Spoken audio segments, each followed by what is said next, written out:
They were in a rush, trying to get their son to the ER as fast as possible. When they finally got there, their little baby's evaluation came out a lot faster than they were expecting it to, but the news was worse than anything they ever saw coming. She sat close to her husband, holding his hand tightly as they looked up at the doctor. They listened closely as he explained what was happening to their little boy. But as she tried her best to pay attention to what he was saying, all she could hear was a loud buzzing inside of her head because of how worried she was. Taylor and Jeff were over the moon when they welcomed their firstborn Brian into the world. They couldn't be more excited about their family finally growing. They tried to get pregnant for over a year before they finally got pregnant with Brian. They were so grateful that it finally happened. Soon enough, Brian was born and it made for a happy occasion, but soon it would turn tearful. Taylor and Jeff were set on having a big family. Since before their marriage, they'd always discussed having multiple children that would fill the home. They had decided together that they wanted to have 5 to 6 children. Despite the prospect presenting a chaotic reality, they were already ready to face it head-on. They were married for a year when Taylor and Jeff fell pregnant with their first child. He was the most gorgeous boy they have ever seen, and Brian was their everything. He was the perfect son. He was active and he always had a bright smile on his face. He had the intelligence and baby charm to make any parent proud. But soon, everything would change for them. One bright and sunny Sunday afternoon, it happened. Jeff was working on a passion project downstairs while Taylor was spending time with Brian in their bedroom. Brian had been very active that day and Taylor knew that she had to put him down for a nap, otherwise he would be cranky by nighttime. She fed him and bathed him before setting him down on her bed. She turned away for 1 second, and that was when it happened.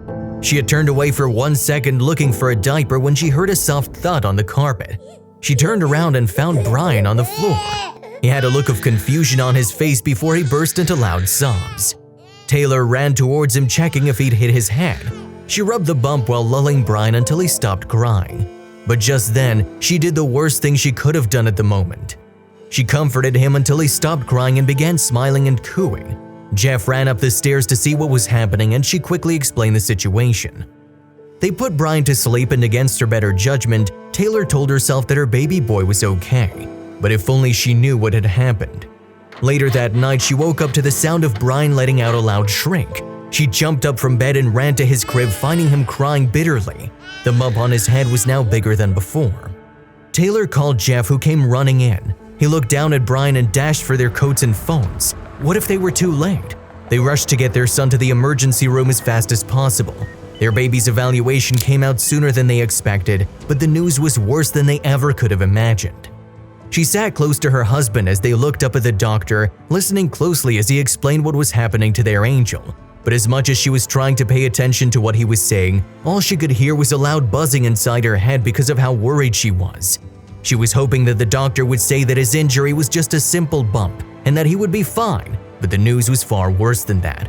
The doctor looked down at the MRI report in his hands. Brian fractured his skull and has bled half of his entire blood volume into his brain, he said. Although he continued speaking, the pain within Taylor muted everything around her. The days after the visit to the hospital were the worst for Taylor and Jeff.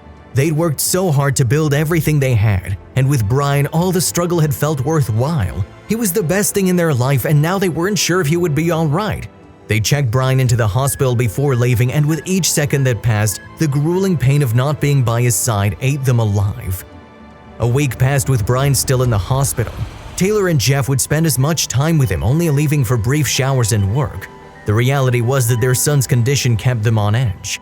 The hospital was still running its scans and discerning the best treatment path for Brian. But each time Taylor would ask if her son would be fine, they gave the worst answer. "We're doing everything we can," the doctors said. But these words only made the dread coursing through Taylor's veins double. As the final report on Brian's health neared, she wasn't sure if her baby would make it. She wasn't sure if he'd be paralyzed either physically or mentally. She broke down while considering all these possibilities. As a mom, what could she do?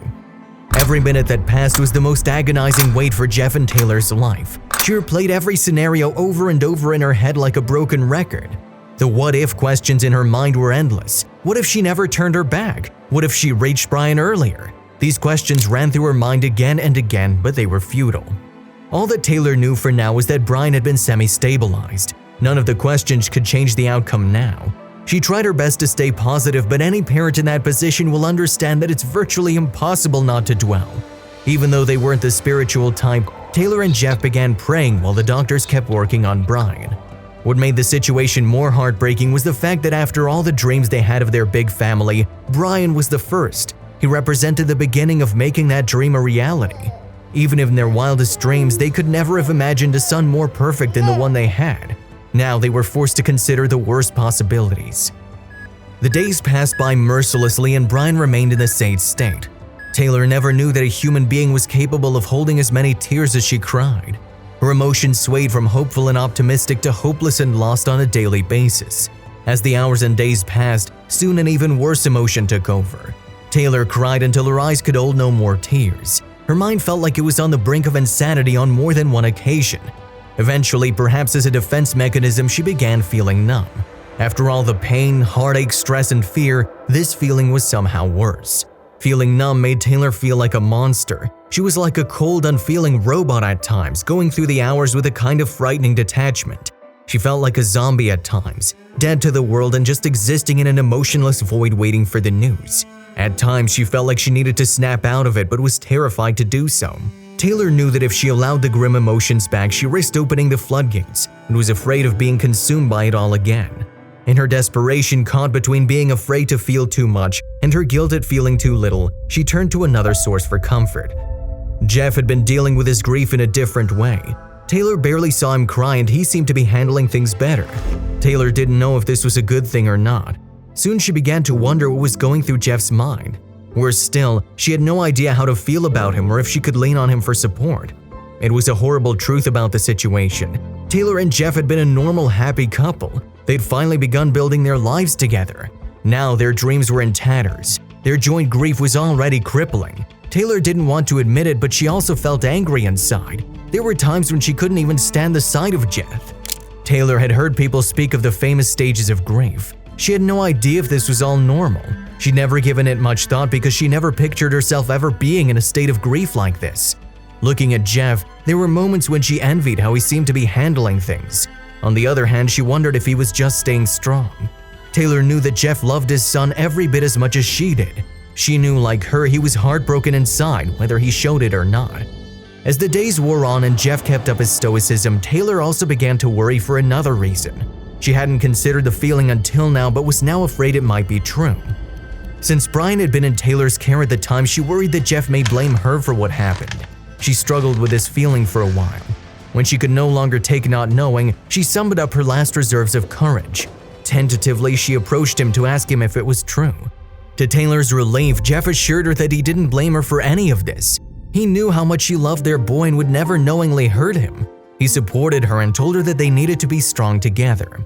It broke the two of them to see their little boy hooked up to devices and a breathing apparatus day after day.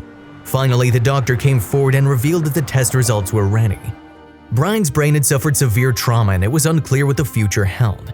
After helping Taylor and Jeff get acclimated to his treatment regimen, the hospital discharged Brian. They included a new diet, physical therapy, and several activities that would help his mind stay active. The couple were and did all they could, but ultimately it was tragically too late. Although Taylor and Jeff, with the help of their families, did all they could to help their beloved son recover, he'd sadly succumbed to his condition. Taylor knew what she needed to do. Between instances of feeling like she was losing her mind, Taylor eventually searched for ways to cope and live with what had happened. She found a slight silver lining when she realized she could help others. Broken by the loss of her son, Taylor knew she had to share her story.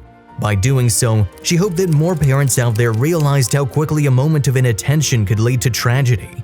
Her hope was that if their experience could help prevent another family from experiencing the same horror, Brian's short life could not have been so completely in vain. Her story gained traction on social media and many people came to grieve with their family. With time, the pain of losing Brian would let off, although she still misses him with each passing second.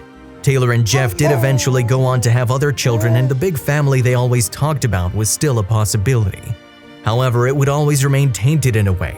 Try as they might, both knew they'd never forget the little angel who was their first. If you liked the video, please give it a thumbs up and consider sharing it with someone who may find it interesting. Thanks for watching, and I'll see you in the next video.